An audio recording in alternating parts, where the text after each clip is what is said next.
at Illinois Media School Studios. Straight out of Lombard. We've been here for years. I would have given more enthusiasm, but unfortunately, a lot of my energy has already been poured into one thing, and I'm saving a we the final. We don't need to hear about your personal behind closed doors issues, Andrew. Been okay, folks. I'm here. I'm here. Happy to be here. Have a headache going on, but it's okay. It's all right. It's okay. It'll all work out in the end. My name's David Dykstra. Once again, welcome into Blow the Whistle. I'm here with my boy Andrew Pepe Valentin. What's going on, everybody? Hope everybody's having a good day out there.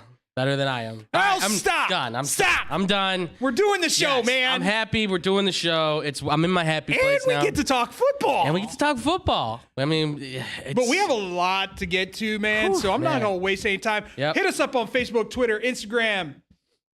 At Blow T Whistle 1, that's BLOWTWHISTLE1. You can also comment in the chat box on the YouTubes. Yes, sir. Yeah. So we are hitting some NBA, and then the rest is NFL. And then, of course, we end the show with the greatest segment in all of entertainment. You're killing me, Smalls. Yes, and sir. Boy, do we have some good ones today. I think you definitely do. I mean, Andrew's on repeat, but that's okay. Listen, it's you know what? Not even going to. No, not you going have to.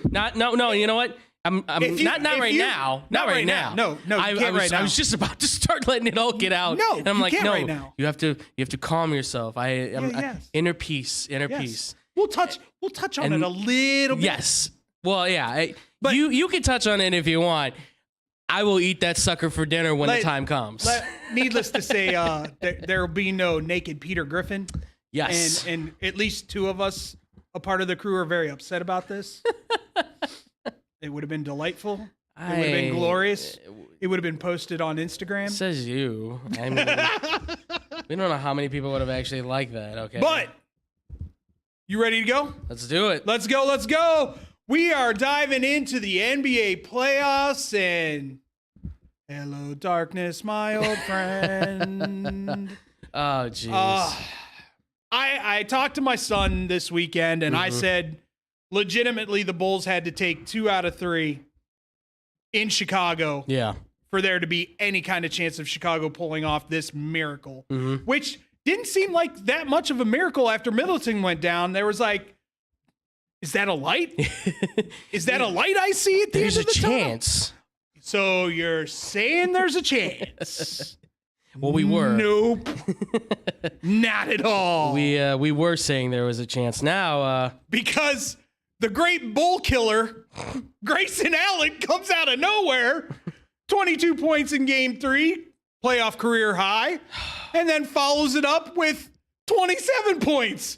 A playoff career high. You know, just when you think you finally have figured it out, just when you thought you figured out the formula, right? Like, oh, we've got these guys. We've finally. got them. Yeah. There's a way to beat them, and nope. They're like, actually, we have like another series of formulas you have to figure out. This is ridiculous. Utterly ridiculous. My whole thing is, I truly believe that the Chicago Bulls underestimated the skill level of Grayson Allen. He is a good 3-point shooter. He's a little hot. He's on a heater right now. I will give him that. He is definitely on a heater. He is typically not this good. Right. But he is an above average 3-point shooter. Well, the thing with Grayson Allen, for people who have to remember, is that this guy was a first-round draft pick. He was a really good player at Duke. The problem, I think, has always been, especially with the Jazz, as we've talked about this, he didn't really fit the system. And the other thing is, obviously, he's more of a role player than anything, right? He's kind of a more forgotten guy that comes off the bench and can make plays when he has to. Obviously, he certainly embraces the role of being an enforcer on an NBA team. He's willing to do more of the dirty work that a lot of other players are not willing to do, and that's okay. It just, obviously when that's like your kind of what you're being tagged as, a lot of people don't really acknowledge the skill set that he has. I completely agree with you. Yeah. Here's my question to you, Andrew, and then I'll probably answer it. Is there any chance at this point of them coming back 3-1? Oh, man, is there any chance of them coming back 3-1?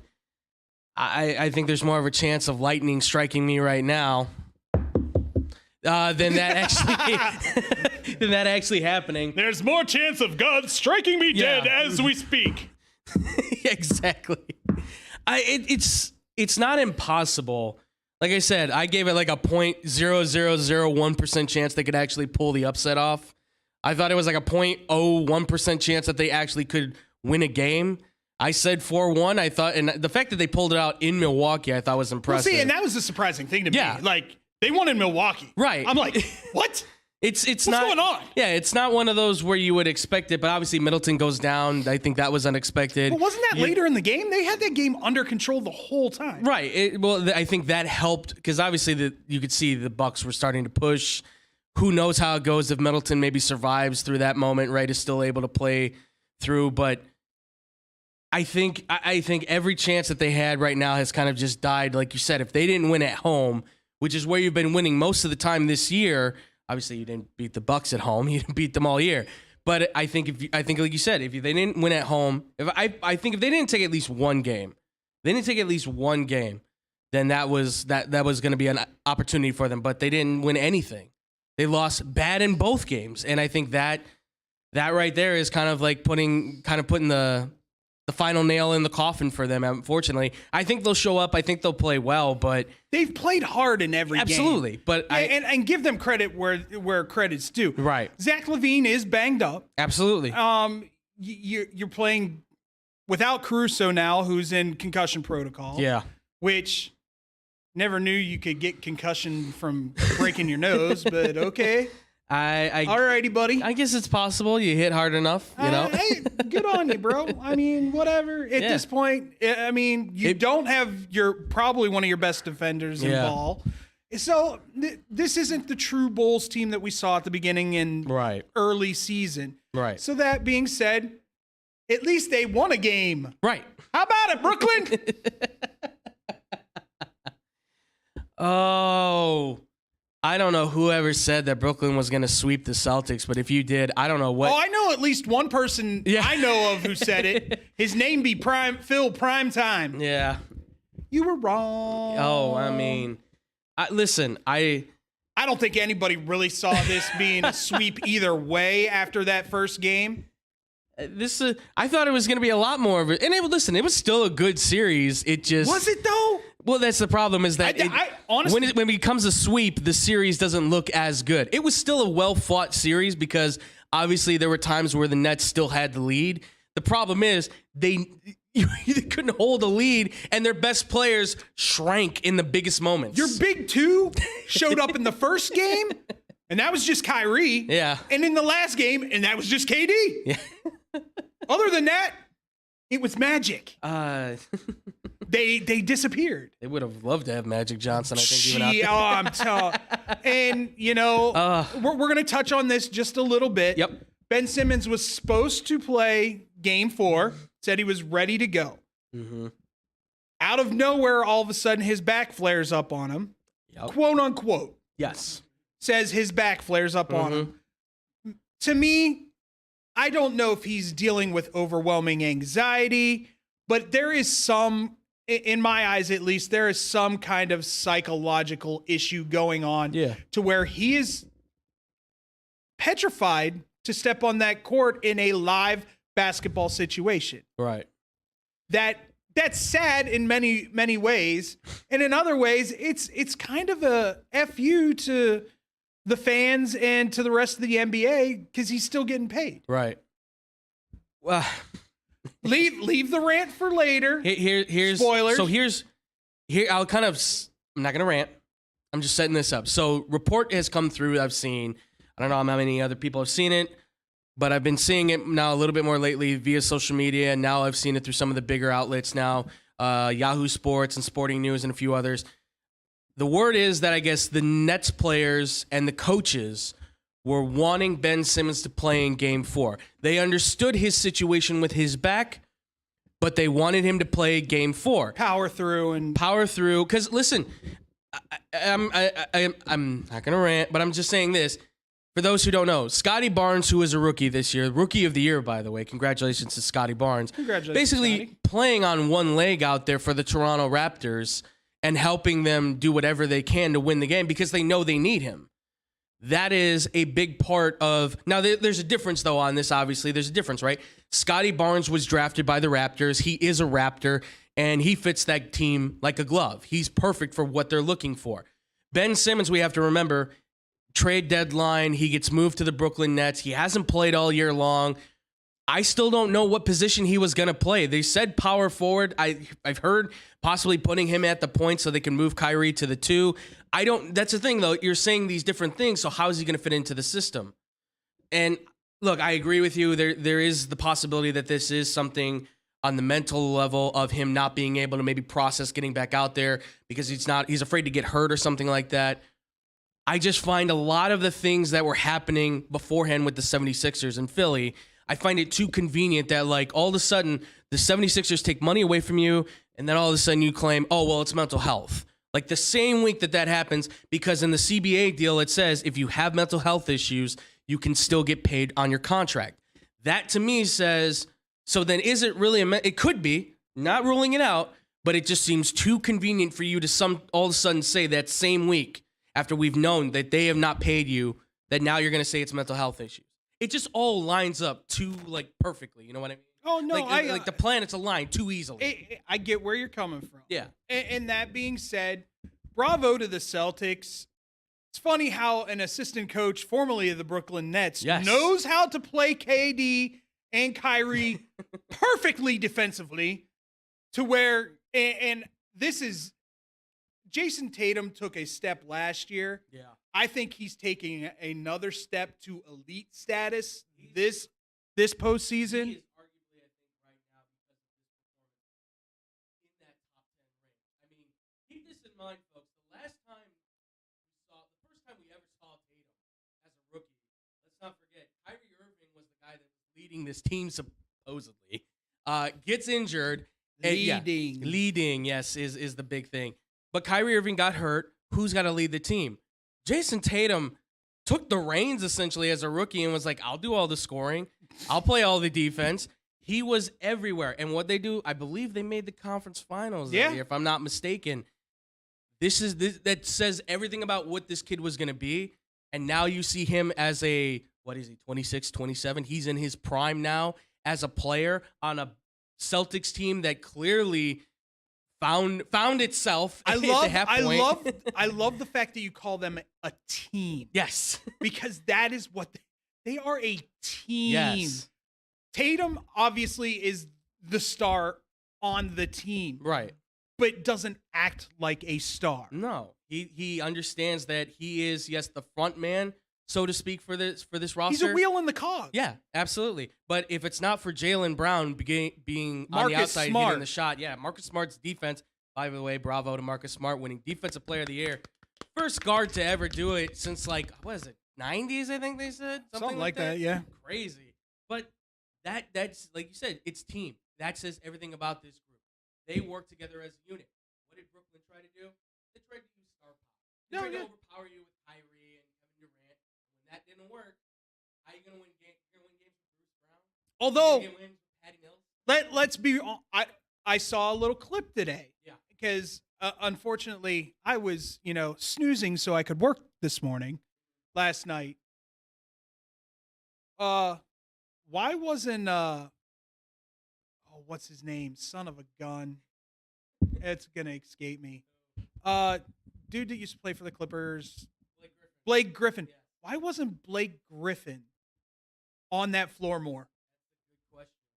He looked to be handling Tatum just fine. Yeah. And let's not forget, last year he looked really good down the stretch there. He played like a really solid player. Again, who knows what would have happened? Who knows what's not being explained? But like you said, like he was out there, he was doing his job. Why is he not getting more of an opportunity? I don't understand. Here again, this is just for the Brooklyn Nets. Nothing about Ben Simmons is for the Nets. When you come out, when you hire Steve Nash, you ultimately say, don't remember, they said Kyrie and Kevin Durant on Durant's podcast. It's not like we really have it though. moment you say that as a statement is the moment that you lost. Because you didn't want to be coached. You don't want to be controlled. And I guarantee you, Steve Nash, by this offseason, he may I think he's very happy where he's at. He feels like he can win a title there with them. Sure King BMAC hit us up in our little chitty chat. Yep. Said, now mind you, this is Bleacher Report. Tweeted that Ben Simmons told Nets management that the mental block for him to play is creating stress as a trigger for his back issues. And then BMAC also goes on to say, I honestly think he's just trying to get his money from Philly and he's keeping the mental thing going as long as he can. So no one can question if it's legit mental. It's a slippery slope. Right. I don't ever want to not take seriously someone who says they have mental issues. Absolutely. And it truly does seem to me that there is a anxiety block there for him. Yeah. So it's a wait and see. If he comes back out next year, it'll be a different story. Right. Yeah. Now it's just playing the waiting game. I got another question for you. Do it. Doc Rivers cursed? It's quite possible. I'm just starting to wonder. Look, I like Doc Rivers a lot. I do think the guy's a Hall of Fame coach. I don't think there's a question about it. I do think, however, this man, when it comes down to crunch time, I think he overthinks things a little too much. He's a plotter, he's a thinker, but I think he drifts into the level of overthinking things. Because if you watch him when he was the Celtics coach, there were a lot of times where he threw guys into the game because he thought there was a different, it's like, well, we could get a better matchup kind of opportunity. And it's like, well, you're taking out Paul Pierce, who's one of your best scorers. Or you're taking out Kevin Durant, who's like one of the best players still even at that time. There were moments where you just, it's kind of like what Andy Reid, right? Andy Reid, sometimes we give him a lot of stuff because it's like, dude, you're overthinking it. I mean, it's more so clock management. But obviously, you're overthinking things sometimes. I think he goes into that moment of just like way too much of like, well, we could do this matchup and that matchup. And it's like, dude, just let the game play itself out. I think that's his problem. My problem is not with Doc Rivers. Okay. My problem's with James Harden. Your big man, your all-star, your leader of the team comes out after he injures his hand and goes, I need you to start shooting the ball more. Yeah. I said it to you when you arrived. I said it to you a month after you arrived. I am now saying it to you again. You need to shoot the ball more. Now, granted to Embiid, you know, he's kind of kept his cool about this, but I think he's like, dude, enough is enough. Yeah. It's time to go. Yeah, absolutely. I understand where Embiid's coming from, where he's like, I leave that to coach to be the issue, like of getting him hyped up and everything for James Harden and all that stuff. I understand that, but you being the leader of the team, you being potentially the MVP of this roster as well, like it's not a foregone thought that he could win the MVP this year. You have an obligation to step in and say something to Harden as well and be, hey man, I need you to get going. I need you to take more shots. I can't do everything myself. And especially too when you're talking about his thumb, I believe that is hurting right now. So he's not able to probably make every shot and make every move that he would like to because he's probably in pain. So that means if you're not going to do the job, then you need a guy like Dylan Maxey or somebody to step up at this point. Tobias Harris cannot be streaky anymore. Then he's got to be on his best game. So if that is going to be the case, if that's going to be the trouble that they have going forward, then I mean they really could blow this thing. They really could blow this great opportunity that they have. Absolutely. The Raptors are playing phenomenal. Yeah, and that's without one of their best players, Fred VanVleet. Yeah. I mean, you're talking about a team, you're talking about a 76ers team that looked like they were locked in, right? They looked like a unit. And now you're looking again, it's like the Celtics thing, right? It's star power versus unit. And the unit right now is proving to be better. Granted, not everybody's having their best game, of course. It's going to happen.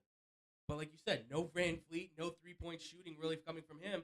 And it's like, oh, well, Scotty Barnes will step up. Siakam will make up for that. Siakam's playing amazingly He's well. He's bullying Joel Embiid right now. Yeah. I mean, he's looking like that dude that everyone was like, I mean, if we traded for him, like, we would be like a really solid team, right? And the Raptors are like, nope, lock him down. We're keeping him now. There's no way we're ever letting him go. He is so good. And I love it. I love the fact that he goes in there and just is like, I'm taking it to Embiid every single time. I'm pushing him. Oh, you're gonna try and come inside? I'm blocking you out. You're taking all the 3-point shots now. Good luck with that, Embiid, by the way. Yeah, his 3-point shooting has been awful. Oh man, but credit to the Raptors, honestly. Yeah, it's gonna be interesting to see if Philly can close it out in Toronto, and if not, Game 7, and Absolutely. That's when all the pressure's on Philly. One more question for you. Hit me. Is 8 greater than 1? It just might be so. It really might be. Pelicans are playing out of their minds. Bobby Ingram is. You mean Brandon? Brandon. My apologies, Brandon. My apologies. Bobby, Brandon. Penn State guy went straight to Bobby Ingram. Apologies. Brandon Ingram playing like an elite level player. Yeah. Taking that next step. Mm-hmm. CJ McCollum. Out of his mind as a player right now. Probably the best trade of his life. Yeah. And then there are whispers. There's whispers that if the Pelicans get past this, a Mr. Zion might be showing up. They'll probably stay whispers, I think, at this point. I'm pretty sure they will be too. That being said, yeah, Devin Booker being out is not a good thing. Yeah. At all. It is ridiculously bad that you're now having to pretty much worry about a 23-year-old, not even 23-year-old Ayton and an over 40-year-old and Chris Paul to be your scorers and your elite people. So it's going to be interesting to see what happens when it comes to this series, because the Devin Booker injury has loomed huge with Phoenix. Yeah, the move that obviously losing Devin Booker has been huge for the Phoenix Suns, because obviously that's your number one scorer. That's your go-to option, right? I mean, Chris Paul, we know every now and then he can still get it done, but obviously as a whole, it's not going to happen every night, right? I mean, he's up in age. Ayton's a good player, but he's not a dominant player like people thought he was going to be. There is a lot more that still needs to be worked out and played with, I think, as far as figuring out the roster matchups and everything for Phoenix. So the Pelicans right now, I mean, look, Brandon Ingram's a great scorer. McCollum's a great scorer. They're right now living off of offense galore at this point in time. And I'll give it, by the way, Valanciunas, you got to give it to this guy too. 26 points, 15 rebounds. The guy was incredible being the big man in the middle, just grabbing everything and putting everything back the best way he could. So, he went from being obviously a very, very silent, non-factor individual, like some people are at times, and then obviously became the loud, personal person that he needs to be for that said game, like people should be in said segments. So it's obviously it's a great matchup. It's a lot better than we thought it was. Not having Booker there is certainly the biggest factor for sure. Does that mean the Suns are out? I'm never going to count him out. Never going to count him. Chris Paul's there. Never count him out. Chris Paul, it what, 41? 41? Yeah. Could go for 41 tonight, and it'd be all over. True. It's true. I mean, he did have his worst game. 4 points, 25% from the field. Probably pushing it a little. Yeah. Because of the issues that are going on that team. Right. And I'm sure he's exhausted. But I'm going to say this. I think this might go the 7-game series now. I wouldn't doubt it either. I think, and listen, Booker may have to do the whole, do I play or not play? Willis Reed? Yeah, it's going to be tough. Dragging his leg it's going to be tough.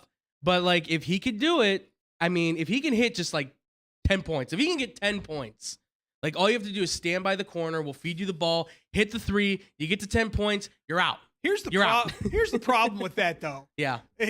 He's got to play a little defense. Right. And Yes. it's going to be the Vucevic ole.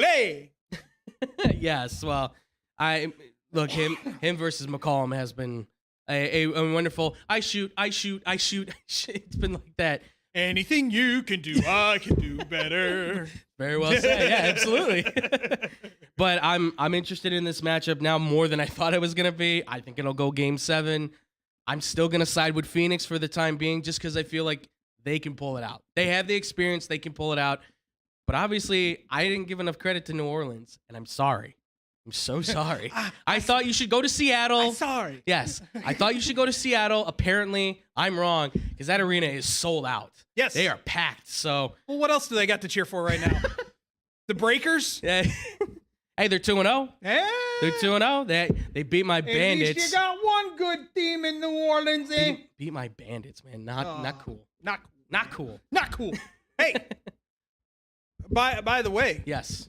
You know what time it is? Is it that most wonderful time of the year? It's time for us to go on the clock and talk about the NFL draft coming up here next on Blow the Whistle. Man, I'm so hungry. I need somewhere to eat fast. I have no idea where to go. Psst. Hola, me llamo El Taco de Taco. You know where to go for the amazing taste that'll have you craving more? Taco Bell.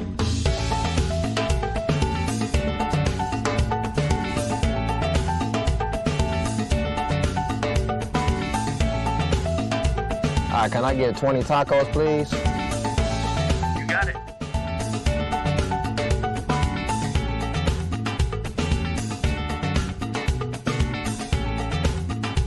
Thanks, Taco.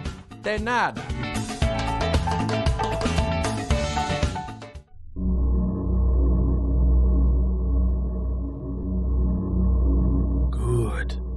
Good.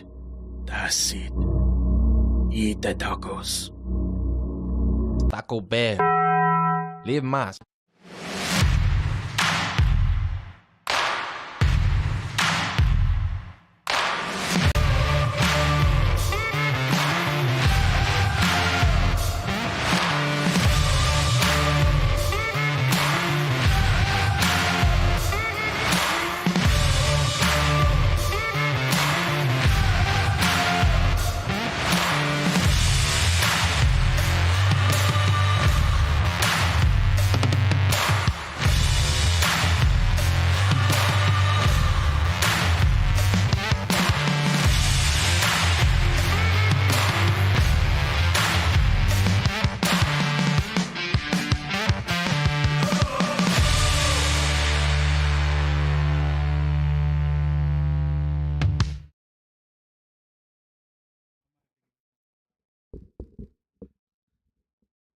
And welcome back to Blow the Whistle live stream here at Illinois Media School Studios.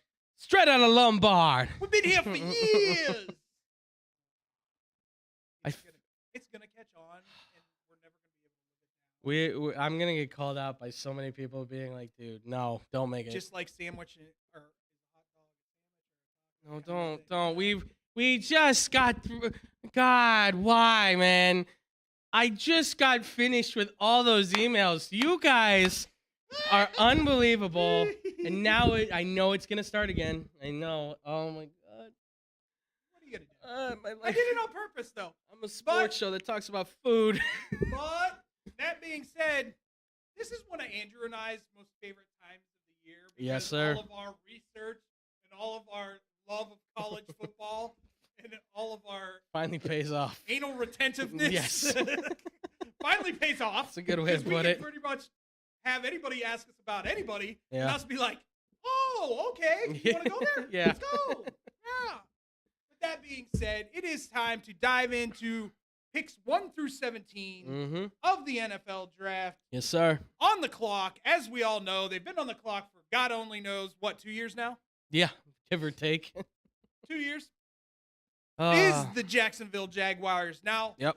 the speculation on who's going number 1 has ranged from 2 offensive linemen to 2 defensive linemen. Yeah. Well, 3 defensive 3 linemen. defensive But it linemen. seems to be cut down to 2 right now. So.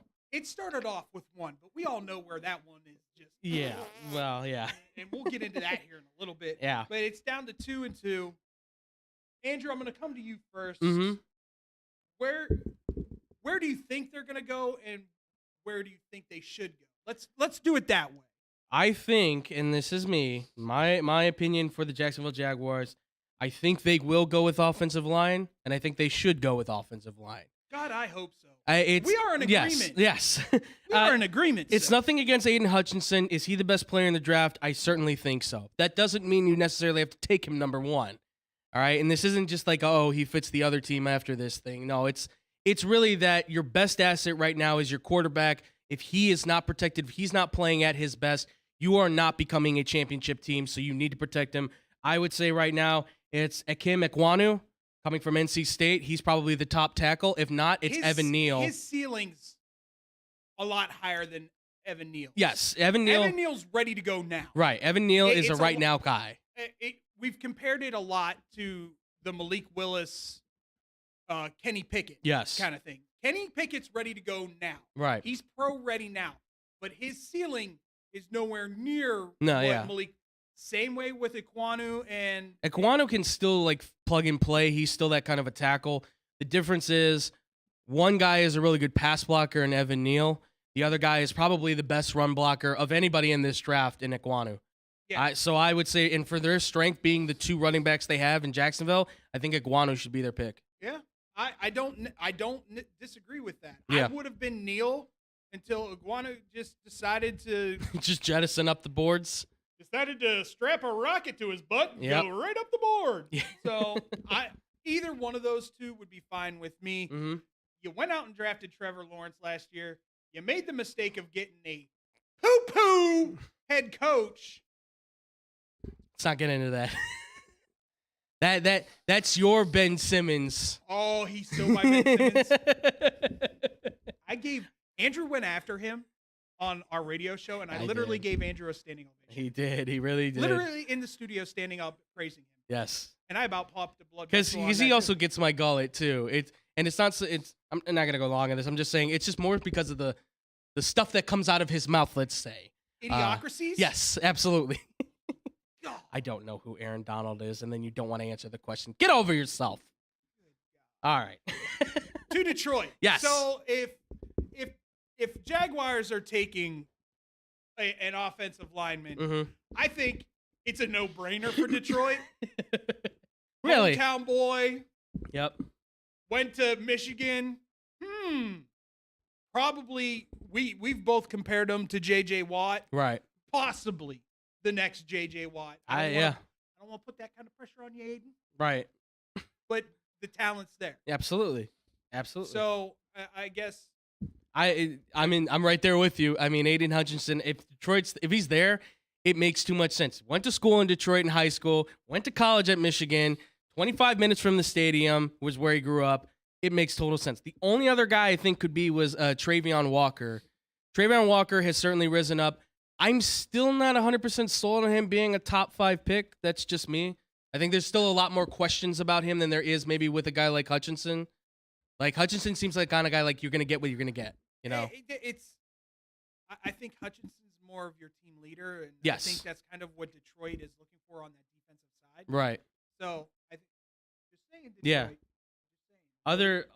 And listen, they've got 2 first-round picks. You got to remember that. So, whatever and all these prognosticators that are out there going, oh, they're gonna get Malik Willis or Kenny Pickett at 2. They're not taking a quarterback at 2. Are you freaking insane? Here's the thing that people got to remember. For Jared Goff, I looked up his contract. This year, he's owed about $18 million, I think, or so in money, give or take. Remember, the Rams are paying part of that contract. Yeah. And then next year, you take $10 million in dead cap if you want to cut him. Because he still has 2 more years left on his contract. So if you want to get rid of him after that, if you feel like you're going to draft your quarterback, you've got your guy, you're solid, then you can just cut him and take the loss. I know it's $10 million, but this is your potential out to get out of that contract then. Yeah. So they're going, I think, defensive end with Aiden Hutchinson. All right. We head down to Houston, which Lord only knows where Houston's going. Let's be honest, ladies and gentlemen. God. They've got 2 million picks over the next 5 years. They're just gonna rebuild the team. Yep. Through the draft. Who do you think they're gonna pick? Who do you think they should pick? I mean, see, this is where it gets murky, ladies and gentlemen. Yeah, this is where it gets tough. I think if we're saying this plays out, right? So we're saying Ekwonu, we're saying Hutchinson, Neal or Walker, I think are going to be the two picks. And kind of where I would lean. Yeah, and I feel like they don't really want an offensive lineman, which I think is kind of because here's the thing. I know they said they're sold on Davis Mills, but I don't sold on Davis. Well, Mills. yes. Lovey's sold on yes. Let's get it straight. Lovey's sold on Davis Mills. Let's be honest. If C.J. Stroud or Bryce Young was out there right now, right? Well, he's a great quarterback, but right, exactly. So I think right now because of the fact that, and again, listen, this could be the GM just doing it. I think they'll go with Travion Walker. Solid defensive lineman, can work around, build the defense. Because right now, okay, maybe you have the quarterback. Who knows? You've got the left tackle and Laramie Tunsil you're still paying. And then you've got Brandon Cooks who you just secured on a bigger deal. So your offense is kind of, I mean, listen, this team is garbage nevertheless. They're probably going to have the first round or number 1 pick next year. But I'm not even joking, ladies and gentlemen. No, it could happen. Which if that's the case, they're probably taking a quarterback then. But they kind of got the left tackle thing stopped. They've got the wide receiver kind of thing going. So I'd say Travion Walker, build the defense out, start the process of rebuilding. Okay. I'm not going to disagree with you. There's not going to be a lot of disagreement. Andrew and I have we've looked at a lot of mock drafts at this point. Like Andrew and I have talked a lot enough about this that we both have this kind of in the same kind of realm. Yeah. All right. Number 4 pick. Jets. Once again, another organization, God only knows. The way they've drafted over the last 5 years, they could take a quarterback here and no one sees it coming. You laugh, but you know it's true. That's why I laugh. No, it's true. Because I know it could probably happen. God, there's a lot they could do here. I feel like, okay, so I mean, listen, for the Texans and the Lions, I know we kind of gave like what they should do, or we didn't really give what they should do and stuff, but I think the Lions should go with defensive line, just to be honest, go with Walker. This team, I feel like, will go with Kayvon Thibodeau. I think they will go with him. What I think they should do, though, I think they should take Evan Neal and make him their left tackle because they've got, what's his name, Betkin, I think, right at right tackle. You've got one side secured up. Take Evan Neal to secure your spot for your number 2 overall pick, Zach Wilson. Don't take the defensive end that you always take every single year in Leonard Williams and then Quentin Williams, who I know is a defensive tackle, but you keep taking these guys. It is ridiculous. Take an offensive lineman, for the love of God. Save your soul. Save Zach Wilson.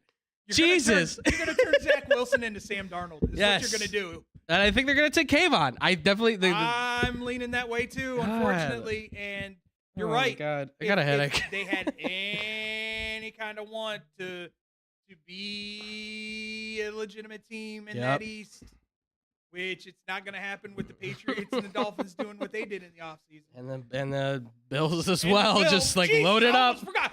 How the hell do you forget about the Buffalo? Just quietly just making moves. They're there. I mean, listen, the Jets still do have the number 10 pick, and we'll get to that, but for this number 4 pick, I think they're just going to take. And this tackle class is deep. It's deep, but I feel like they're missing an opportunity to get a guy that could be great for their offense and build that team out, and they're going to lose him. We go across the city. Yep. Actually, can we even say that we go across the city? They both play in the same godforsaken stadium. I mean, one's supposedly in New Jersey, the other one's supposed to be. Are they? Well, they're called the New York Jets. Well, they used to the Angels play in Anaheim, but they call themselves Los Angeles. How does that work? Listen, they used to be in East Rutherford. Right, yeah. Now they share it with. Yeah, right. So we're one and the same. Yeah. Giants. Yep. Numero 6. You mean Cinco? 5. Pardon. Yes. Pardon. Number 5. My personal opinion is, I think this is where Sauce Gardner goes. Really? Yeah. Okay. There's a need there. There's a definite need there. Mm-hmm. They haven't had a half-decent cornerback since Eli Apple, and that's saying a lot. Bradbury's pretty good. He's decent. Right. But now you're going to have a legitimate shutdown. And when I say, what were his stats from last year? He didn't allow a single touchdown against him all year long. Yeah. I believe he had a quarterback rating against him of like 19. Yeah. So, I mean, he's decent. yeah, he's decent. He's decent. I mean, he's To say the least. 6'3". Yeah. 200 pounds. They don't make cornerbacks like that. No. They just don't. Usually you're 5'10". 6'1's considered a big cornerback. Right. 6'3" at 21 years old, and he still may grow. That's not even fair. I will hate you forever. Bengals, please. He's right in your backyard. Just trade it all up. Just trade it all up. Just trade it all up. Go get him. We don't need no offensive lineman. You need a corner. You got a bunch of offensive linemen in the free agency. Can you imagine him on that defense? I mean, come on. Eli Apple, really? So Giants get 3 billion picks for the next Sure, 5 why years? not? The Bengals go back to the Super Bowl, hopefully. Listen, if it's Ahmad Gardner over Eli Apple covering Cooper Kupp, I give it a better chance. Slightly better chance. Eli Slightly. Apple's trash. Yes, he's toast for sure. All right, pick number 6. Well, hold on a sec. Oh, who do you think? I think it's gonna be Neal. You think it'll be? I think it'll be Neal? Neal. If I play this out right, if Thibs is going to the Jets, I think they're going with Evan Neal. And honestly, I think that's the move that they also should make at this pick as well. I don't necessarily disagree with that Because they pick in about 2 more picks. So they pick in 2 more picks. Yes. So this is where my conundrum. I don't know if Gardner's there in the next. I mean, there's people saying he could go 3 to Texans or 4 to the Jets. He's really become a favored pick now. Why not? Yeah, I love the kid. I do too. I watched him all year. He's great. Unbelievable. Unbelievable. All right. Now we head down to Carolina. Yes. Now, this could be Mm-hmm. a quarterback spot. It could be. Could be. Could be. I don't personally think it is. I've heard a lot of scuttlebutt that Carolina's kind of moved off of going towards a rookie quarterback. Yep. The offensive coordinator absolutely loves Sam Darnold. Yes. Yes, he does. It's not saying a whole hell of a lot, Right. but if he has faith in him, there's something to be said. Yeah. So who do you got? I've got Charles Cross as the guy that they think they will take, and honestly, You and I both. I know. It's very, and here's the thing though. I think he's also the guy that they should take as well too. Again, this is playing out as the draft is. He's the next best offensive tackle. I don't know if Christian McCaffrey is ever going to be healthy again.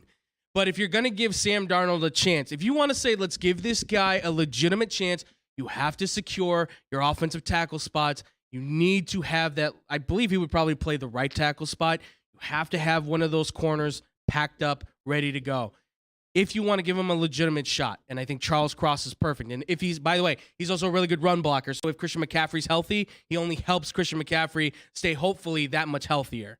But I question that. That being said, Mm-hmm. I'm going to go with Neal here Okay. if he's not taken by The Giants. the Jaguars. Oh, yeah, okay. In that, just Right. a lot of things need to. I think Jaguars go with the kid from NC State personally. Mm-hmm. I think Neal drops to Carolina, and Carolina goes, oh, thank you. Yes. I think they would love that too. I think it would be great.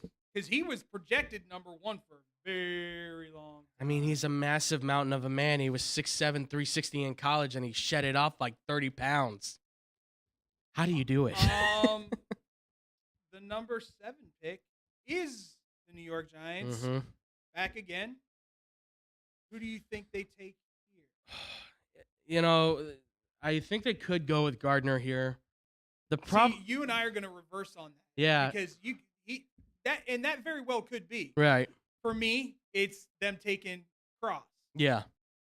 I either way. I mean, listen, I think you're getting your 2 guys no matter what. You're getting a tackle and you're getting a corner. I think there could be a chance that they may potentially, I'm just saying potentially maybe look for another guy to put on the defensive line. Jermaine Johnson, the second from Florida State, would be the next guy up, I would say, because he's a very solid player. In my draft, Trayvion's still sitting. That's true. So if Trayvion's still sitting there, I don't think they're not going to say no to that. I think they're going to look at that and say, I mean, look, they've packed that defensive line with a lot of guys over the years, but you've got your guy on offense, let's say the offensive line, then maybe you go defensive line. So I would say at this pick, God, it's going to be tough. I would say I think they probably take Ahmad Gardner here. And honestly, the guy I think they should take, though, the guy they should take maybe should be like Derek Stingley Jr., though. Because there's so much boom with him, though.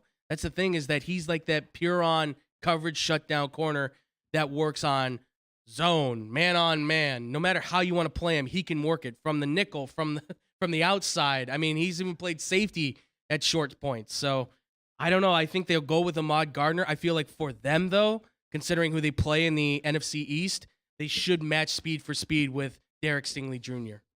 That being said, I'm going with Charles Cross, is a guy who has once again skyrocketed up the list just in the last month. Mm-hmm.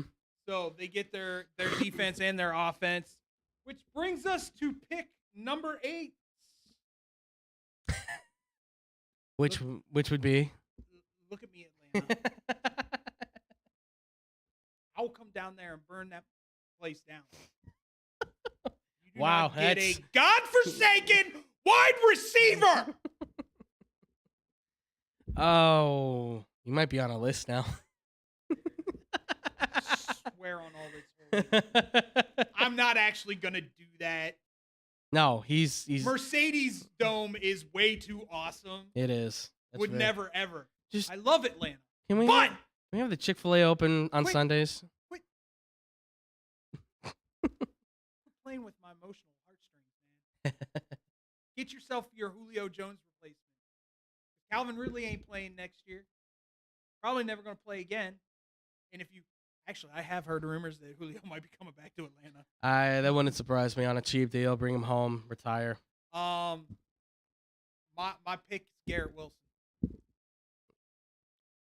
I'm sorry, Atlanta's pick is Garrett Wilson.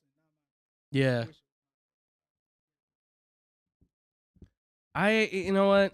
Shut your mouth. I like the other wide receiver from Ohio State. No, I will throw something at your head. I swear on all the.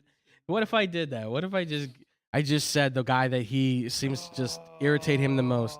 No, listen. I've looked at the Falcons. I think they are going to go with Garrett Wilson. I think it's the guy they also should go with. He fits their system perfectly. He's exactly what they're looking for as kind of like a clone of Calvin Ridley at this point. He's got all the skill sets to be. I think he's more of a clone of Julio, to be quite honest. He's got Julio's speed.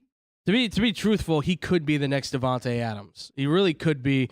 He's got that. That I would not disagree with either. He's got a great release. He's got good ability to cut against the grain. He's a fantastic route runner. Stops on a dime. Yeah, I like his stuff, and he's got great hands. It's just obviously in a system where there was a ton of 5-star wide receivers, you kind of get lost in that. So I think he is by far. But doesn't it say a lot that he's like the first one on that list? Yes. Of 5-star receivers? Now listen, it's a close one. I think between him and Williams right now, for me at least at wide receiver. But I think they should, and they will go with Garrett Wilson at this point. Okay with either one. Yeah, I know you would. Offense, wide receivers. You have nothing. And then go get your quarterback next year. Your best wide receiver, Kyle Pitts. No, they got that one guy. What's his name? It looks like somebody punched the keyboard on it. What's it? Cordell Patterson Jr. Oh yeah, no, not that guy. I was thinking of somebody else, but sure. You're running back and your tight end. Don't be rude. Picking number 9, Seattle. This is the pick they got for giving away Mr. Russell Wilson, who looks good in orange and blue, by the way. He does. It's hard to look bad in that color scheme. Why? Never liked it. It makes me want to vomit when the Bears come out in their orange uniforms. Nobody drink a Fanta near this guy. If it has Volca in it. Yeah. All right. I've heard a lot with quarterback. I don't think it's going to happen. They shouldn't, number one. I don't think you need to go quarterback. Be bad. Get a quarterback next year. I think that's a better route for them. My hot take is Geno Smith starting this season as the quarterback. Y'all laugh if you want. Yeah. He looked good in the system. Point blank, end of story. And when you have wide receivers that can run themselves open, you don't have to be that damn accurate. Yeah. You know what? There's two guys right now who I think are going to fit in here. This is where I would say they either look for a guy like Jermaine Johnson II to be there, and I think that's the guy that they. Wait a minute. No, hold on a sec. Let's hold the dice on that. I'll give you mine. So here's what I'll say. I think they will go with an edge rusher. Right. I think they'll go with Jermaine Johnson Jr. The guy I think they should go with is Kyle Hamilton, which I know is for a lot of people is kind of like whoa because he's been dropping like a stone. But the fact that he is such a unilateral Swiss Army knife kind of piece that you can have as a safety that can play in the box like a linebacker, like what they have in Arizona with Isaiah Simmons. So you're looking at him as what was his name? Legion of Boom. Cam Chancellor. Yeah. Like essentially, he's the new Cam Chancellor because the only thing with this guy is that, I mean, he's a hitter.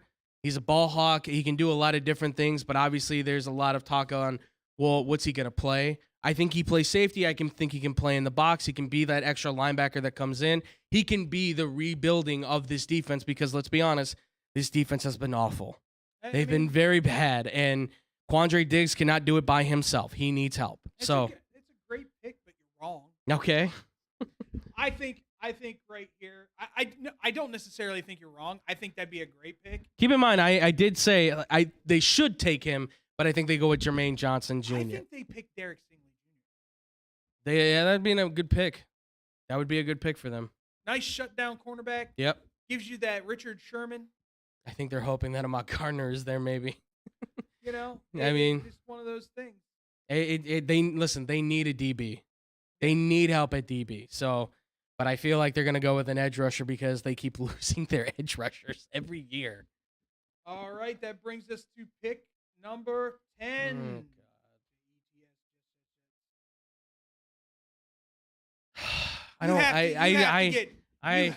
You have to get Zach Wilson.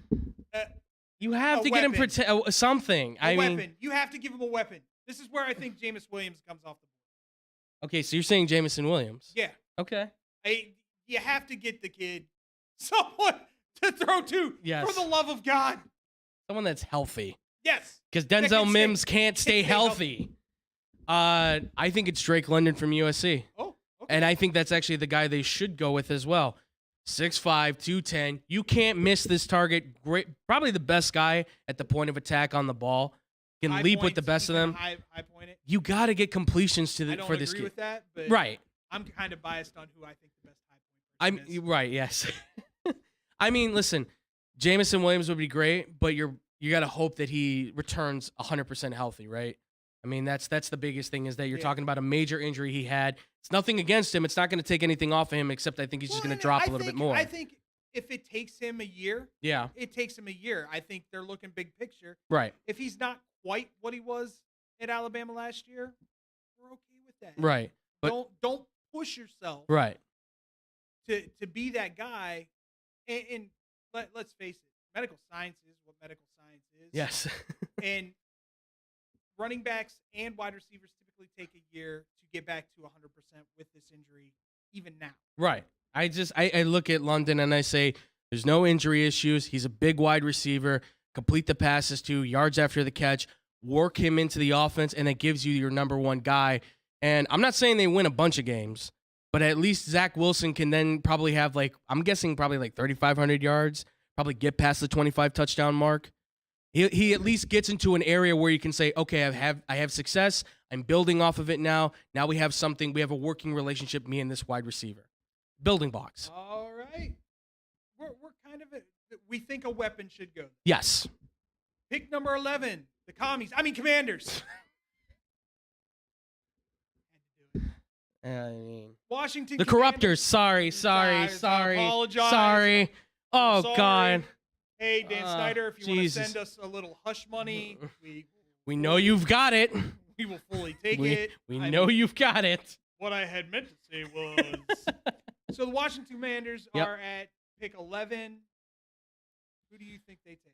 Oh man, they need everything. Their defense is pretty solid. Their defensive line is good. If they can stay healthy. Yes, their defensive line is good. Pretty solid.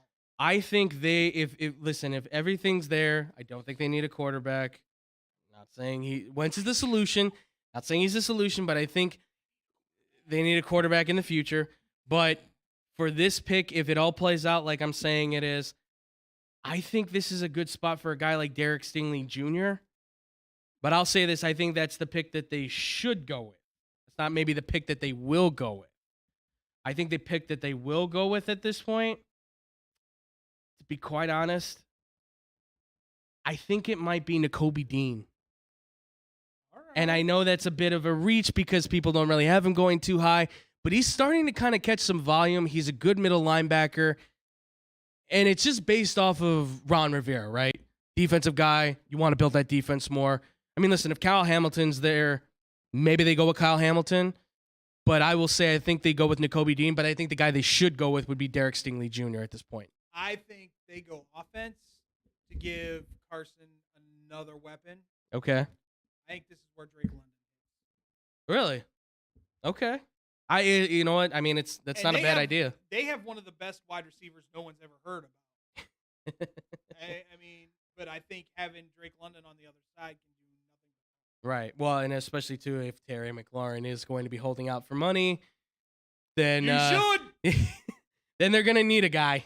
Legit best wide. Do you not agree? Best wide receiver no one's really. I would say probably the most underrated wide receiver right now in the NFL. Yeah, by far. He's on Pittsburgh.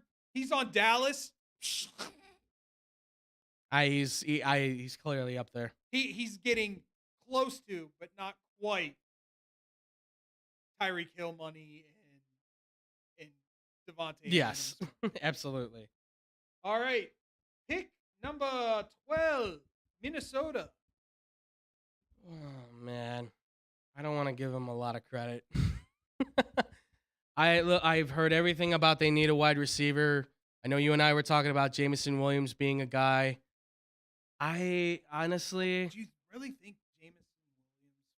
I think they take. It's possible. I mean, it's possible. It's very possible. Anything's possible. I think what they should do, and I would think what they will do, is go for Derek Stingley Jr.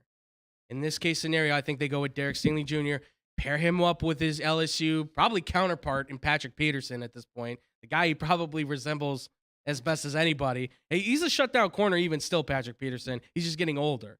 But now you start the build of your new regime. And I think Stingley's perfect for that. Since Stingley is off of my list, I'm going Trent McDuffie. Okay. Kid from University of Washington. Yeah. Gives them, like you said, a cornerback. Yeah.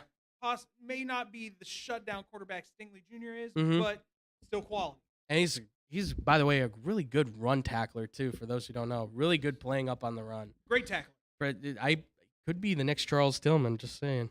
Oh, God, please don't go to Minnesota. Please don't.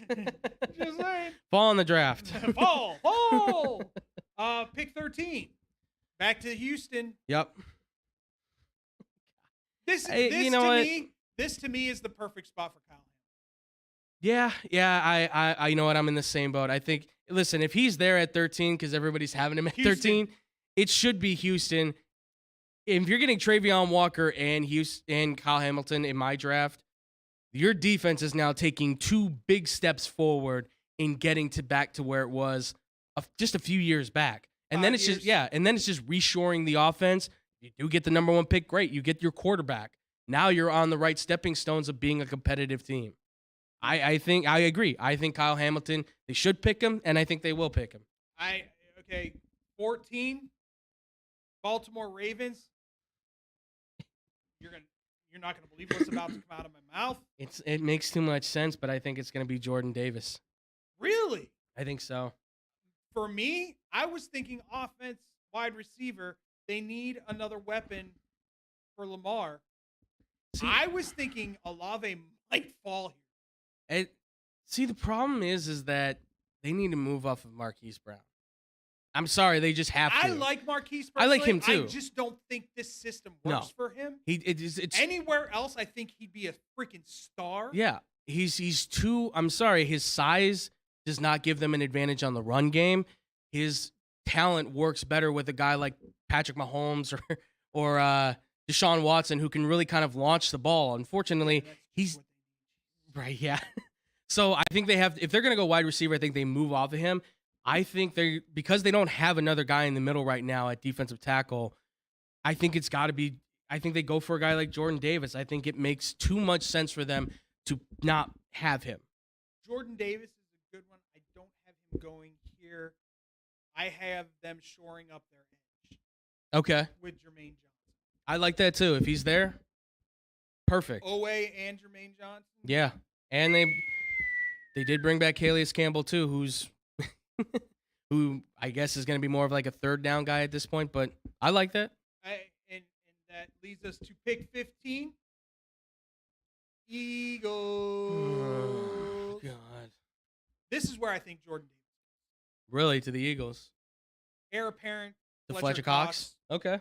Let him tutelage under Fletcher. Maybe even give Fletcher the opportunity to get some breathing room. Yeah. Let him breathe. Yeah. Let him have a couple downs off and not be playing all the time. Absolutely. The guy I think they should pick, and the guy I think they will pick. I think they should pick Trent McDuffie. Okay. From Washington. I think they will pick Devontae Wyatt from Georgia. I think that they will probably. Hey, I know. Listen, they got 2 first-round picks. Wyatt's a good player. It's something in my gut just says they're going to reach on a guy who I don't think is bad. I don't think he's a bad player. But he's not 15 overall pick. I think they should go with McDuffie, but I think they will go with Devontae Wyatt. Again, good player though. All right, and this brings us to number 16, the New Orleans Saints. Mm-hmm. This is where it could get interesting, ladies and gentlemen. Yeah. New Orleans is being super quiet. Yep. Super quiet about who they like. Yep. So this could be one of the quarterbacks. Absolutely. Do I think they necessarily need to go quarterback? No. Yeah. Once again, you are depleted at the wide receiver position. Because you just don't know if Joe Thomas is coming back. Right. Or Michael. Michael Thomas. Joe Thomas. Joe Thomas played for the Browns. I'm having issues today, yeah. People with names. But yeah, Michael Thomas, they still don't know. He's been super quiet. Yeah. You never know what's going to happen with Alvin Kamara, and his legal issues got pushed back to, I believe, October now. I believe so, yes. I think I read that last night. Mm-hmm. So I don't know what wide receiver they would take here. Yeah. I mean, but I would think wide receiver. But do I think they're going to take a wide receiver? Yeah. I mean, again, listen, they've got 2 first-round picks, right? Yeah. I'll say, because this is difficult, because what they do, I think, at this position also affects what happens with the team under them, the Chargers, next. Okay. Because I feel like they should take a wide receiver, absolutely, and I think Jameson Williams would be that guy. If he's there. If he's there. And in my draft, he's still there.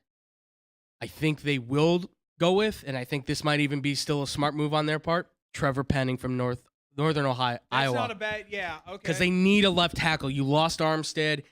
This guy's a beast of a left tackle that you can plug in there with Ryan Ramczyk, and I think your corners are secured for Winston or whoever's going to be quarterbacking that team. So I would say Trevor Penning is that pick at 16. All right. All right, and to round out the last of the 17, we got the LA Chargers. I'm going with Kenyon Green. Okay. Oh, man. See, if Penning's there at 17, if they don't take a wide receiver, I think they take Penning to shore up that other tackle spot. But being that this team, obviously they need a corner and they need offensive line help still. I honestly, God, this is really tough. You know what? I kind of agree with you. I think they're going to go with Kenyon Green then. But I think the guy that they should go then, and again, this is in my mock draft, the guy that they should go, I would say, again, Trent McDuffie should be that guy. Okay. They should go with a corner because, again, look at that defense. Load it up. Like, let's go with those guys. Jesus. Yeah, because you're not going to score much. If everybody's healthy. Yeah, you're still not going to score much. You got Jameis Winston chucking that ball. But I will say I think the Chargers. I forgot. Yeah. All right. Jameis can get hurt. They got the Red Rocket behind him. Oh God. Oh wait, I meant the Red Raider. Yes, the Red Raider. Or the Red Cowboy. But I agree with you. I think Kenyon Green, shore up your inside, protect your quarterback, Justin Herbert, because he's the guy that's going to take you the places you need to go. All right, that does it. 1 through 17. When we come back, 18 through 32. We're on the clock here on Blow the Whistle. Hey, watch your mouth. Why? I'll just put a quarter in the swear jar. Once it's filled, we get a Coors party after work. I've been drinking Coors since my college days. The cold draft taste, the second to yeah, worth the recorder, am I right? You know it, mother. Hey, You get those reports done? yeah. No. You, sir.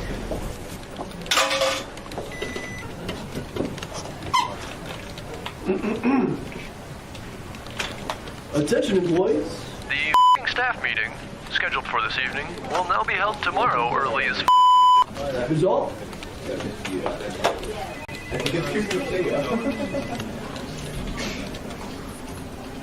Dudes, we're only 75 cents short. Oh, shh. The boss. Hey, sir, go yourself. You're fired!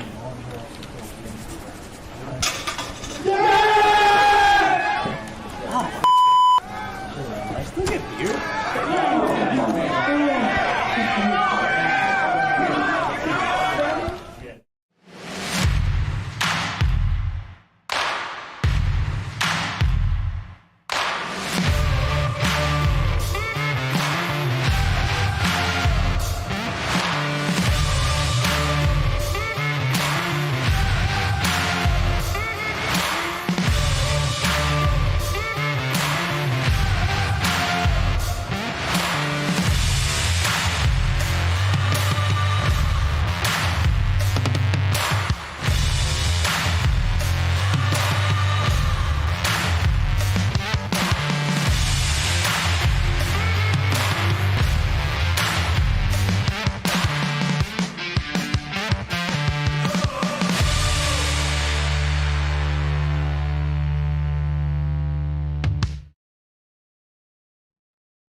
And welcome back to Blow the Whistle, the live stream. Here at Illinois Media School Studios. Straight out of Lombard. We've been here for years. Feels like it. Decades. Millennia. Actually, we've been here for years. That definitely works for X-Bomb. We've been here for years. See? We've been here for a year. Yeah. Year. I'm David Dykstra. I'm here with my boy Andrew Valentin. You can hit us up on Facebook, Twitter, Instagram at BlowTWhistle1. You can also email us any suggestions, any thoughts, any questions to blowtwhistlerradio@gmail.com. You can also hit us up in our live chat on the YouTubes. Mm-hmm. That being said, time to get back on the clock. Yep. Number 18 is the Eagles. I'm going with Devin Lloyd, linebacker, Utah. Okay. I like that. I feel like that is I already said Devontae Wyatt for their first pick. This is the Eagles' second pick. I feel like they should maybe take Devin Lloyd because they need a linebacker in the middle. They signed Kaiser White to a one-year deal. But, Yeah. I mean, I think this is where your favorite man, Chris Olave, goes to the Eagles. Gives him a number 2 wide receiver. You're not expecting him to do a lot. He's more of the short intermediate route guy for a guy like Jalen Hurts. You have Devonta Smith as being your long ball guy. It's a nice 1-2 punch. I think it's more of where I think that's what they do. Olave the deep guy and Devontae. I mean, you could do either or, but because of Devonta Smith's speed more so, because he's a little bit faster than what Olave is, and Olave does run good routes, and he has good hands. There are others that are obviously better, but he for what he is, he's a really solid receiver. Is he going to be a number 1? I don't know, but he's a solid, I would say, number 2, and he's a good pickup, I would say, simply at 18. That is David Dykstra's opinion. Even though I think the Saints are going to take him in their first pick in the first round, I think he's going to be one of the busts of the draft. But that's just me. Okay. Number 19, back to the Saints. Yep. This is actually where you talked about it earlier. Them taking Trevor Penning. Yep. With that first pick in the first round, I think they take him here. Okay. Just for the pure fact, like you said, if they don't take Olave before the Eagles, more than likely the Eagles take Olave. Yeah. It's really because I heard the Chargers really like Penning. So I think if they're obviously probably hearing that too. If that's the case, then they go, oh, well, then we're taking Penning before these guys. So then they possibly lose out on one of the other. Right. Olave or Penning. Exactly. Which could very well happen. I think that if Olave is there, that's who they should take, but I think that they will take Treylon Burks. And I think that's a solid pick, I think, even still with a guy like Michael Thomas, 6'3". Another one of those guys that they're talking about him. Yeah. But they're not talking about him, right. Which could be a huge difference maker on it. Absolutely. Number 20. I don't want to do it. I don't want to do this. Ladies and gentlemen, is where it could all go sideways. Oh, jeez. If he's there at 20, everything that I've heard, it's Malik Willis.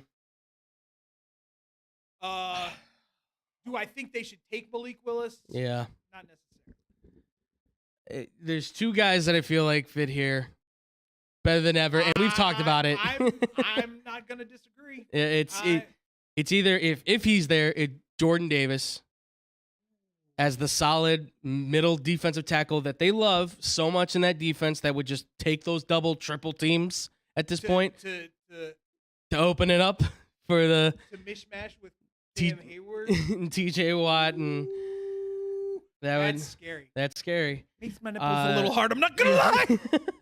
The other one is obviously Tyler Linderbaum. Yeah. He went to Iowa. He's already wearing the colors. You don't really need to change a lot with him.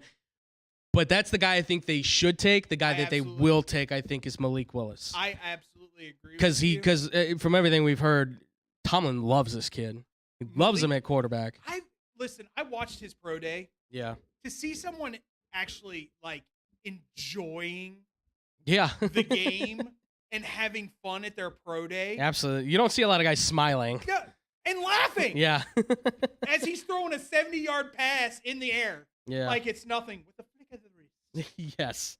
That says a lot for the kid. But I would say Malik Willis is probably the pick if he goes. Mm-hmm. Makes it to 20. Yeah, absolutely. At 21, the Evil Empire. Former Evil Empire. Can we have former Evil Empire? They're still the Evil Empire, but it's like the Death Star has been blown up and they're trying to rebuild it, you know? Yeah. It's kind of, what is it, third Return movie, of the right? Jedi? Yeah, there you go. Yeah. Return of the Jedi? Yeah. All right. Well, third movie, whatever. Yeah. You know what I mean, people. Yeah. Shut up. No comments. No, I don't. No comments. No, because too late. Star Wars fans are already going to start firing at me. I can already feel it. Go for it. I have them taking defensive lineman from Georgia, Devontae Watt. Okay. All right. I would think that would be a really good pick for them still. I have them taking Devin Lloyd, being the middle linebacker, kind of the new... Teddy Bruschi? Yeah, essentially. Teddy Bruschi? I mean, look, nothing against Donta Hightower. He's getting older. You can see Absolutely it. agree. He's slowing down. Devin Lloyd is a masterful linebacker. He's not really even that big, but he flies all over the field. This is a rough, I know this is a high take, but I look at him and being the next like Roquan Smith type of player. Ooh, okay. All over the field, can cover, can blitz, can run stop. He can do it all. I like Devin Lloyd being, and I think that's the guy that they will take and that they should take. Pick number 22, the true evil empire of this world. No, for us in the Midwest. The Green Bay Packers. This is where I have Treylon Burks. Okay. It doesn't need to be said what happened in the offseason. Mm-hmm. They have nobody. Yes. If 3 of their picks aren't wide receivers in this draft, Aaron Rodgers may burn this place down. Yeah. I'm not joking, people. They should say so. In my draft, Jameson Williams has not been picked yet, folks. I know, shocking. If he's there, the Packers should pick him. But let's say that doesn't happen. So who I think they will absolutely take at this point in the draft, I think it's going to be George Pickens. All right. I think it's going to be George. Actually, you know what? No, not George Pickens. Because I think he might be their other pick that they take. Let's say that at 28. So you already know what's going to happen at 28 with me. Sorry. I think maybe Jahan Dotson, your boy from Penn State, I think could be there. I think he could be. I mean, listen, I know probably there's another team waiting to get him maybe later in the first round that could really use him too. But all things considered, I think that they could go with a guy like Jahan Dotson at this point. So I would say Dotson. I'm not going to. It would make me sad. It would make me happy and sad. Yeah. First off, he'd have to learn how to catch a ball from a real quarterback. So that'll be interesting in itself. That's a whole nother story. That's Mr. Sean Clifford. I've had a great spring. I'm a leader. Shut up. That being said, pick number 23. Mm-hmm. Arizona Cardinals. Who you got, buddy? You're gonna be amused by mine. I'm gonna say, in this draft I've got going right now, I think they will take Jameson Williams because they love that guy. They do. They love him. I wouldn't be surprised to see them try and move on. That's my thinking is that they may, because what really more do they need? They could take a defensive player. They could take an offensive lineman like Linderbaum or somebody there, maybe reach a little bit. But let's just stack the weapons at this point, right? Let's just keep going. Let's give Kyler Murray every opportunity to throw the football at this point. You're only going to run on short yardage anyways with James Conner. Yeah. So I say Jameson Williams. I think that's their guy. So more wide receivers for Arizona. All right. I'm going wide receiver myself. Oh, really? Yeah. The new Larry Fitzgerald. Jahan Dotson. Wow. And I give him Want to say that again? I give him that kind of praise. Okay. I really do. Okay. AJ Green's old. Right. Don't know what you're going to get with DeAndre Hopkins coming off an injury. Mm-hmm. You need someone else there to either run slot or run those over the middle routes. Right. Jahan Dotson has no fear. Probably who'd you say was the best high pointer, Treylon? The best high point catcher I would say is Drake London. Drake London. Yeah. I'm going to put Jahan Dotson right there with him. Okay. A little shorter, and that's probably where Drake London gets. Yeah, it's because of his edge. height. But the spring that comes off of this guy is insane too. He's got like a 42-inch vertical, from what I remember. So to me, I see Jahan Dotson. They want him to be the next Larry Fitzgerald. Mm-hmm. Be your possession receiver. Right. Have the ability to break off big plays when needed. Yeah. And he can be their special teams guy as well. Yeah. Because he is a phenomenal kicker. Absolutely. Takes us to 24 and the America's team, the Dallas Cowboys. Who do you think they go? I think they go with, at this point, it's Tyler Linderbaum. You lost Travis. Yep. Tyler Linderbaum, consensus pick for Dallas. You lost Travis Frederick. You saw what happened to that team once you've lost him. You need to get that smart, intelligent, big, strong left guard center in that position. He's the best. He's by far the guy that you need. I think it's Tyler Linderbaum. Easy pick. Easy. All right, that brings us to number 25, the Buffalo Bills. And I might just go offensive line here. Okay. Zion Johnson from Boston Okay. That's not a bad pick. Shore up that offensive line even more. Yeah. Get some depth out there. Yeah. I mean, what do they need? What do they need? A running back, but you can get a running back later in the draft. I know our boy Bucky Brooks put out there that Breece Hall goes 25th. That's a high pick. It's a high pick for a running back when you can probably get him in the second round if you want to trade up maybe. Yeah. I get it though, right? Your only real need on that team really seems to be running back as like a necessity that you would pick with. I agree, offensive line. You can never go wrong with having too many offensive linemen. Hey, Buffalo. Yeah. If you wanted to, you could still call the Giants and see what they want for Saquon. Yes. Just putting it out there. Yeah. Wouldn't be that much of a move for Saquon. New York City, Buffalo. Might be something worth the call. You never know. I'm just saying. I'm here to help people connect. Yes.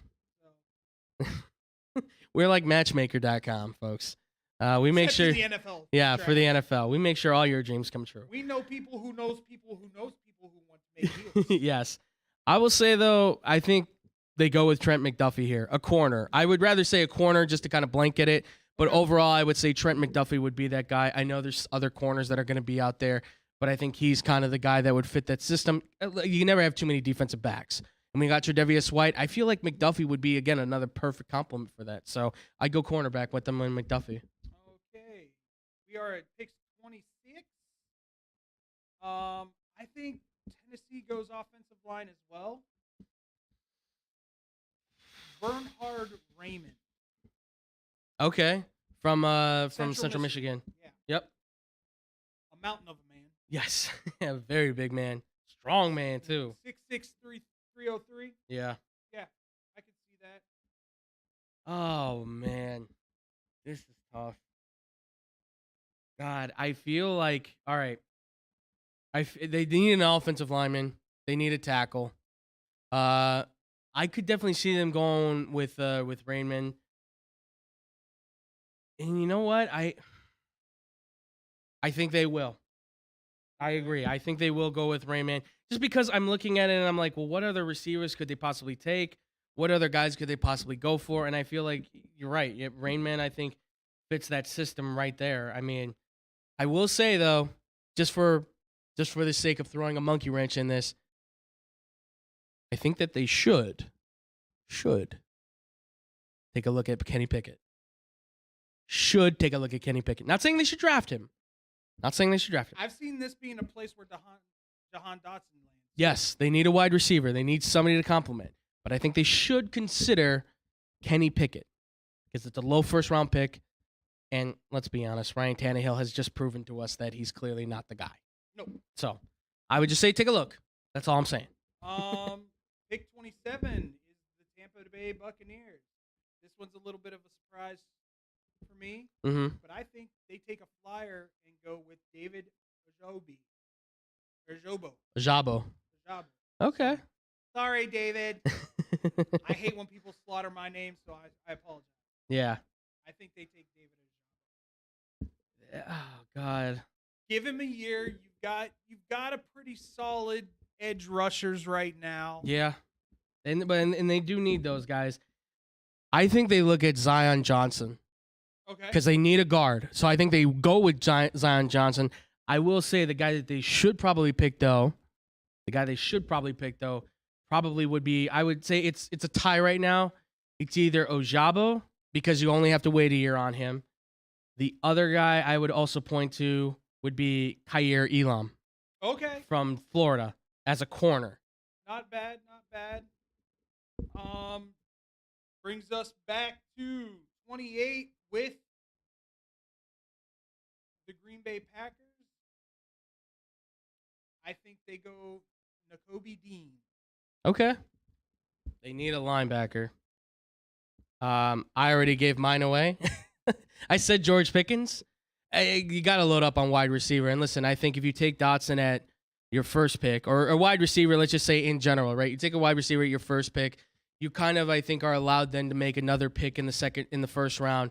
That doesn't maybe immediately need to jump on the field. But it sounds like George Pickens is 100% ready to go.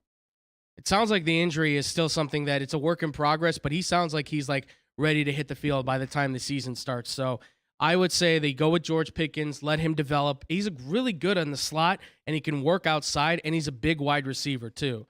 So I think at this point, like you said, what do you got? You got Sammy Watkins.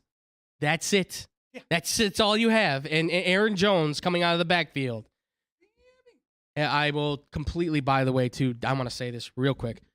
There is no truth, I believe, in any way, as Derek Carr put, no chance that Darren Waller's going to the Packers.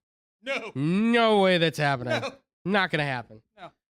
All right. Jeez. So headed to, they got 2 picks in a row. Do you just want to give them both out at the same time? We can do that. 29th and 30th pick, Kansas City. Mm-hmm. I'm going to go with your guy, George Pickens. Okay. And Logan Hall, defensive lineman from Houston. I hate that name so much because it's so close to Logan Paul. Sorry. All right. Sorry. I like George Karlaftis here, the big defensive end from Purdue. That's not bad. They need somebody coming off the edge, and I think he's long, he's strong, he's tong. I don't know. I couldn't find a word to rhyme with it. Sorry, that was bad. I like him on that defense, honestly, because he can work as a linebacker and defensive end. Okay. As for their second pick, I see, man, would this be a reach possibly for them to go for a wide receiver? I mean, if Jahan Dotson's still on the He's going there. He's going there, yes. Or just one of these wide receivers is going there, that'd be on the board. For me, it'd be a stretch for David Bell to get up there. I would say. But I like him. The problem with Kansas City is there's more holes than we actually thought there would be to fill with this team, right? They need a corner. Andrew Booth makes sense. Or, what's his name? Kyler Gordon from Washington. Yeah. I think that they may go for a guy like Sky Moore potentially because he's starting to catch some heat. And if these receivers are gone, let's just say these receivers are gone in my draft, right? He probably comes out, and I kind of saying this also too because I want Christian Watson to fall the second round to the Bears. But let's also say this too. Watson would probably be another pick that they're going to look at as well if he's there, if all these receivers are gone. Yeah. So right now, I would say George Karlaftis is the first pick at 29. And I'll probably go with Sky Moore being their 30th pick. But we've also heard the fact that they could move up in the draft on this. This is also they could trade. So that brings us to who? The should have been Super Bowl champions. Who they? Yes. Who they think gonna beat them Bengals? I don't honestly know how many people will do it. I have them taking Kyler Gordon. Okay. If Linderbaum's off the board. Yes. If Linderbaum's not off the board there, which I will be shocked if he's not, but if he's still on the board, that's their guy. Yeah. Oh, God. Take a corner. Don't screw it up, man. If you're not trading everything up to get Ahmad Gardner, which I really hope that you're listening and that you do, at least consider it. Andrew Booth, Khair Elam, Is there another Gordon corner from Cincinnati that was pretty darn decent? That would be Kobe Bryant. He could also completely forgot. He could be also the Black out there. Mamba was the cornerback. I will say though too, if you want to look at safeties to help complement Jesse Bates, there's the kid from Georgia, Cine. I think that's how you say his name. Cine, for those who don't know. Made a big hit, by the way, in the national championship. Really good coverage guy. Lewis Cine. Yes, Lewis Cine. And then Jalen Petre has caught a lot of attention coming from Baylor. He's a big hitter, good coverage guy, can do all-around things, can kind of play that nickel corner safety coming up in the linebacker kind of situation. He's an all-around player. Let's just say that, all-around football player. I like Kyler Gordon here, though. Okay. I like Kyler Gordon just because size, speed, coverage skills, and also he just looks awesome. He's just a there's he's got the look. There's just I know that sounds crazy. There's just some guys. Tell me I'm wrong. There's some guys you look at and you just say that dude's gonna do something. Cornerback. Yeah, he's gonna do something. He's gonna be real deal. All right, that brings us to number 32, Detroit Lions coming back. Now, once again, this could be a spot where quarterback gets taken. It is possible. Kenny Pickett's still there. Coral. I've heard that they're not real high on Kenny Pickett. No, there's Dan Campbell's looking for the right guy. I've heard they're high on Sam Howell. Yes. I've also heard that they're high on Desmond Ridder. I've heard that as well. I don't see it happening here. Mm-hmm.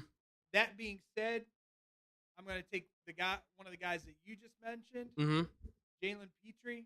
Yeah. As the number 32 pick. Okay. I almost went in that direction, actually. I like that kid a lot. I think that they could use that position. And they need a safety. They need help. Although Trey Walker looks like he's going to be good. What's his name? Oh, what's his name? The cornerback. He hasn't done anything. He went to Ohio State, number 3 overall pick. God, is his name Okuda? Done nothing. Yeah, that was terrible. Done nothing? Done nothing? Yeah. They need to look at corner. I would say Andrew Booth, Scene.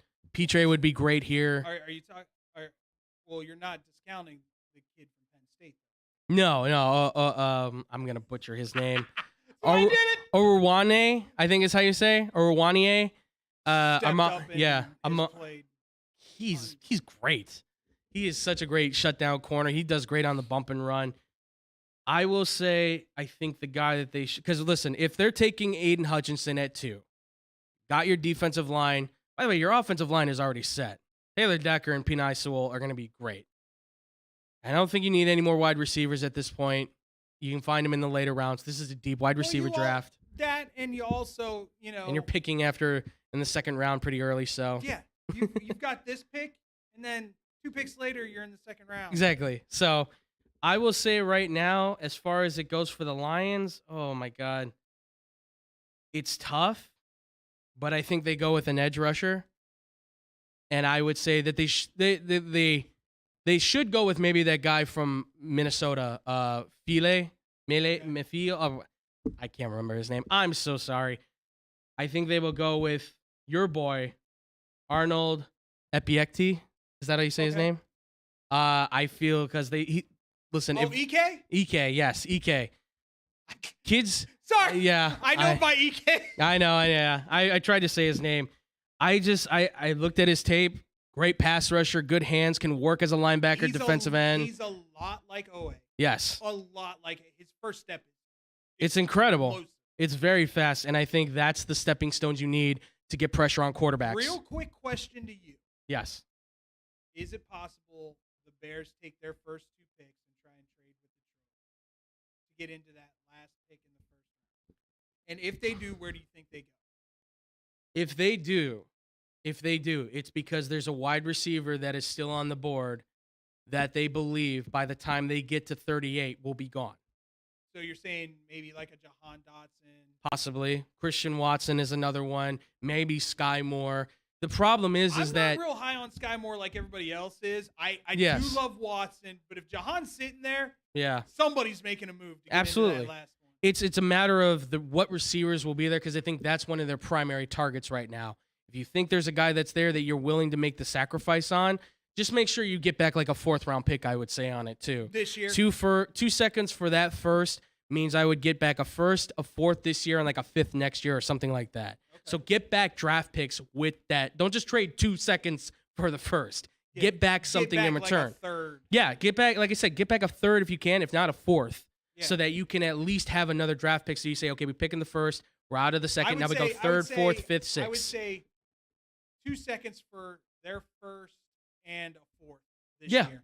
I think because you don't have a 4th this year. Right. So I think that would put them back in position to have a solid draft. All right. That's going to do it for our draft analysis. Coming up, the greatest segment in all of entertainment. That's right. It's You're Killin Me Smalls. And if you had something that had you saying, "You're killing me, Smalls," this week, I did. Hit us up on Facebook, Twitter, Instagram. We all did. At BlowTWhistle1, that's BLOWTWHISTLE1, or leave it in our chat, and we will read it as we go. We'll be back with You're Killin Me Smalls here on Blow the Whistle.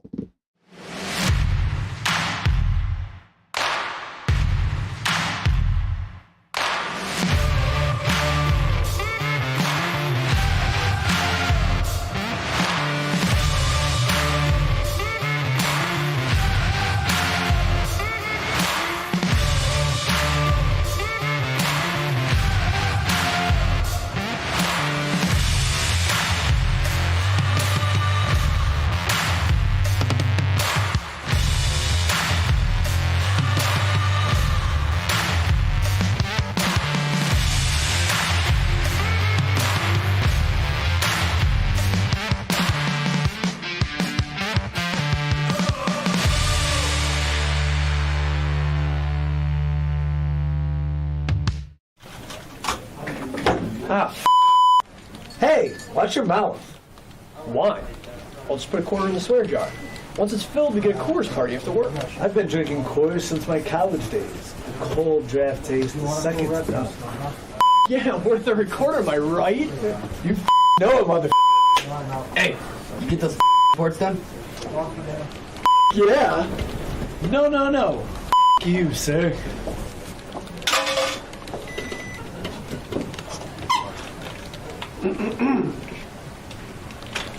Attention, employees. The staff meeting, scheduled for this evening, will now be held tomorrow early as That is all.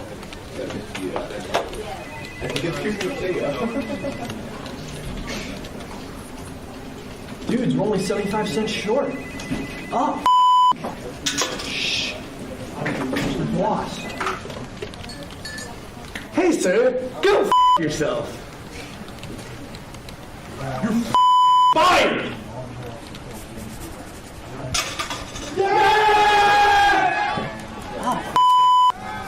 I still get beer.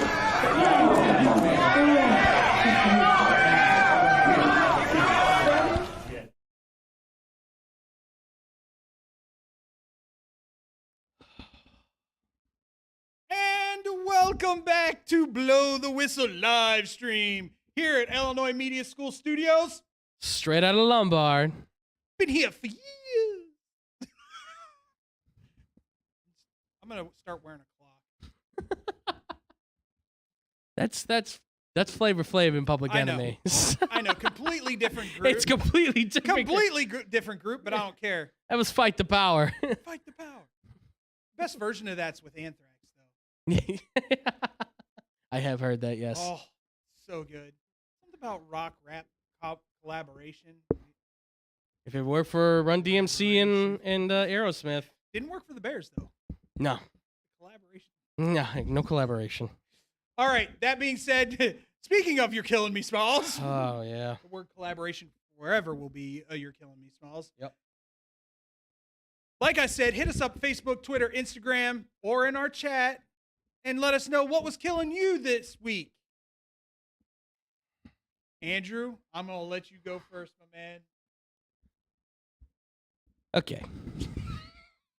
So, I've tried to be as nice as I possibly can, by and large, for the most part, when it comes to this subject. I've tried. I truly have. I've been as sympathetic as a man I think can be in his situation when it comes to being in the level of insanity that I am, which is doing the same thing over and over again and getting the similar results. And that seems to be the case whenever I talk about the subject that is Ben Simmons. I can't even begin to think about where I can go with this other than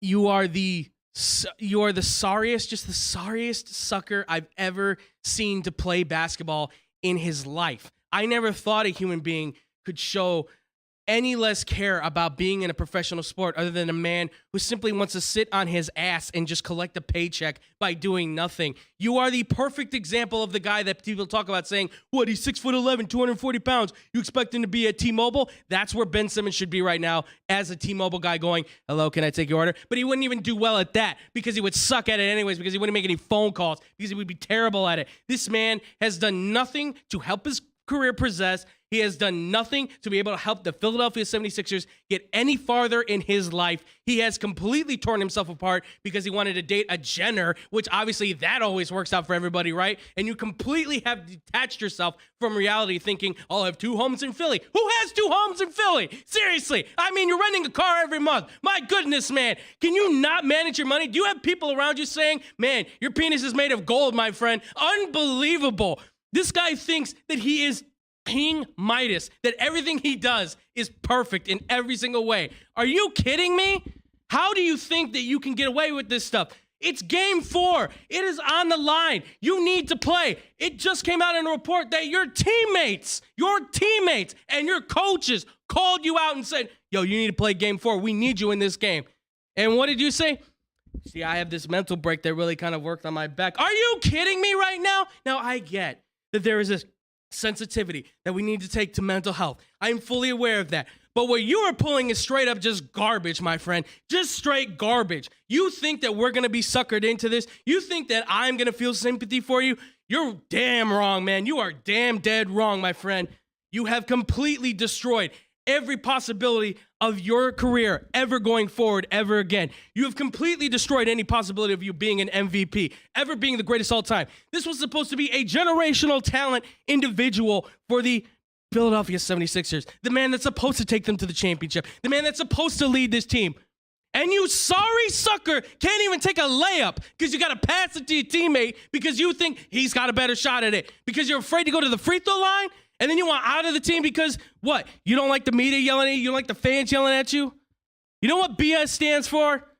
Bum symptoms, which is what you have, my friends. You are a bum. You are the absolute definition of a bum. The worst projected number 1 overall pick I have ever seen in my life. The new Magic Johnson. The new Scottie Pippen. Man, he's lucky he can even reach the level of Reggie Jackson at this point. And Reggie Jackson dropped 30 for the Clippers not too long ago in the playoffs. That's what you are, my friend. That's what you are. You are the epitome of the worst player in the NBA. You are the worst number 1 overall pick over Kwame Brown and Anthony Bennett, because at least those guys were bad in their own right and had some sort of career. You, my friend, should have had all the talent in the world, and you have completely screwed it up. So to you, Ben Simmons, the absolute butthole of the NBA, I say to you, sir, You're killing me, Smalls. I think I broke the button. He took off his glasses and his hat. I got partial naked Peter Griffin. I have a headache. Listen, let me be honest with you and say, yes, Ben Simmons deserves a lot of that. But at the same time, is he not a genius? Got me talking about him. He's a genius. Sitting on his butt, collected millions. Wish I could do that. How about you, TJ? You wish you could sit on your butt and collect millions? Heck yeah. It is what it is. You bum. You are an absolute bum. Oh, by the way, King B-Max got one for us too. Yes. I saw. Goes right along with yours. Yep. To the entire Brooklyn Nets organization. That's all that really needs to be said. You're killing me, Smalls. All right. This one is dedicated to my boy Brandon Januska. Man. I wish he was here for this. Realize this one goes out to you, Brandon. Angel Hernandez. Or as us white people like to say, Angel. Yes. Hernandez. You are a sad little gnome of a man who I really don't know if you understand the whole strike zone concept in Major League Baseball. You have now supplemented Joe West, who retired, as the crappiest umpire in Major League Baseball, all to be proven in the Phillies game the other day when your strike zone was at least, 12 feet wide.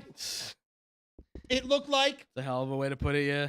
And then you get upset and pissed off because Kyle Schwarber decides to throw his bat down and point out the strike zone to you because you've been, now granted, I will give you this much, you are at least crappy to both teams in their strike zone. And as a pitcher, I would love to pitch while you're my umpire because pretty much anything within 3 feet of the strike zone seems to be a goddamn strike.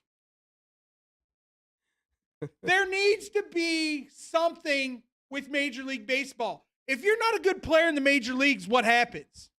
That would be you get sent down, if not cut outright. Hey, here's a grand concept, Major League Baseball. If you're a crappy umpire, maybe you should go back to the minors.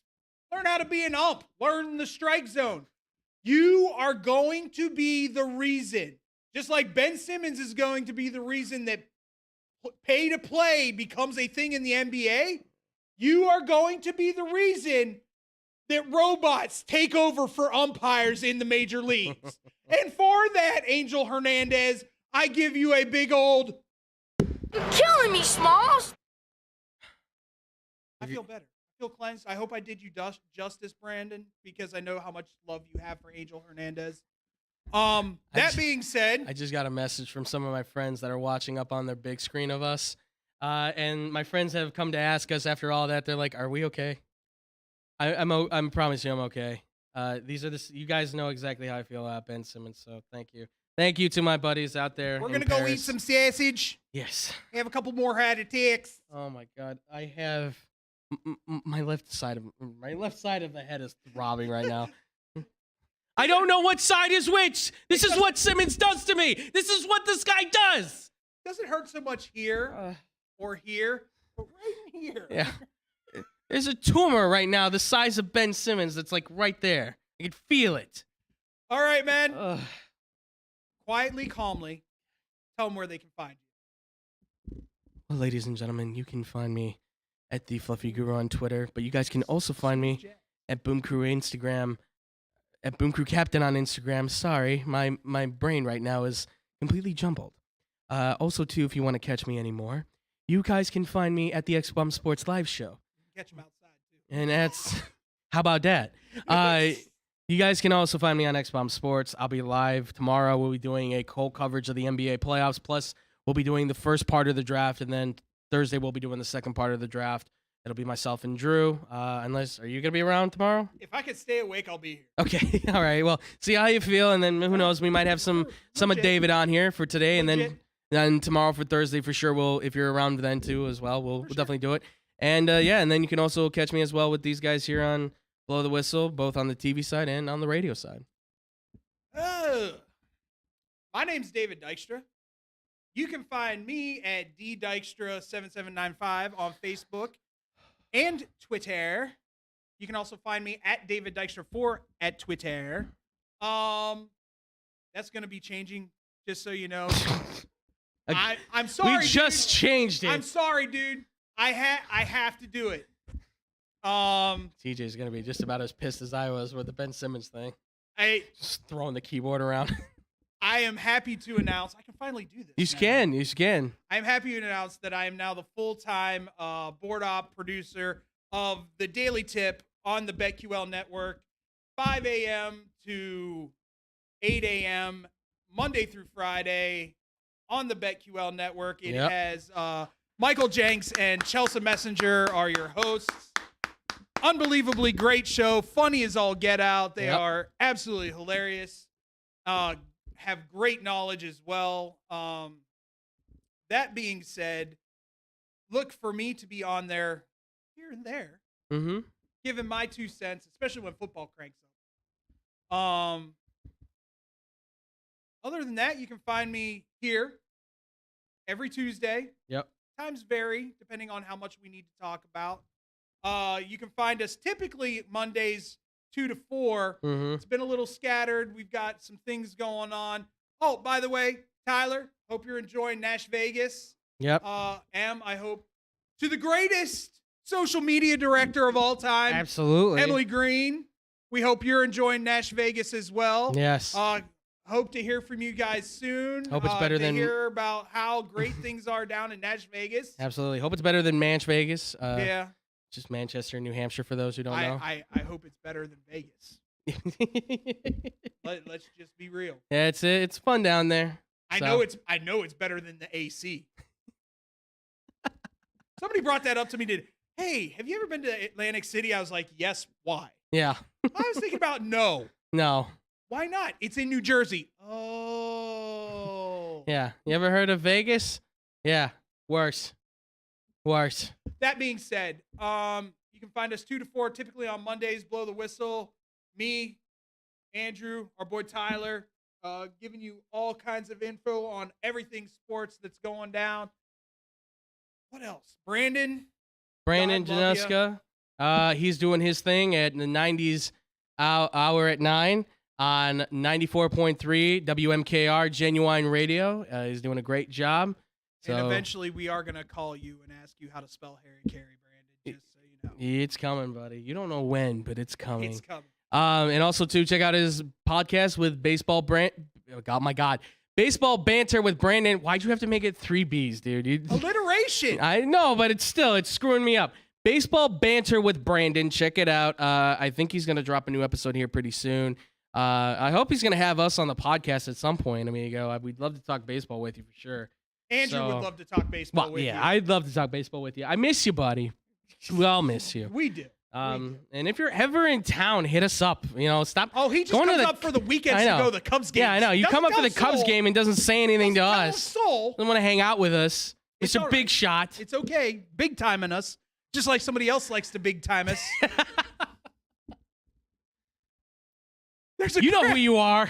There's a great podcast out there. Speaking of big timing, there's a great podcast out there called Monday Motivations by Hannah B. Big timer. She also hosts this great show on 102.3 XLC, The Drive, Monday through Friday from 3 to 7. Big timer. She's been filling in the mornings, too, at a couple of stations. Yeah. Getting her work in, big timing. We love you. We love you. We miss you. We kid because we love. Yeah, absolutely. But you're big time now. So yeah, you're big timing us. When your face is on a billboard, you'll be like, "Who are you?" Yeah. That's all right. Wait until mine's on a billboard and you see traffic stop because they're like, "Wildebeest!" That is one big ass leprechaun. That's pretty good. Oh my God, I just thought about this. Oh my God. Tyler forecasted the future. Which is? I'm going to be on a billboard. You are. It won't be for hair, though. That being said, to everybody out there, thanks to TJ Knacker, to our boy Jake for all the help today. You guys are amazing. We love you. Absolutely. I just want to crawl up into that beard, TJ, sometimes and just sleep. All right, on that note. Too much? Yeah, that's too much. I think I listen, I blacked out during the Ben Simmons thing. I may have said He's just now coming to, ladies and gentlemen. I may have said some things. I don't know. Andrew Pepe Valentin. Yeah. I kind of lost it there a little bit. Sorry, folks. That being said, everybody, we will see you next Tuesday.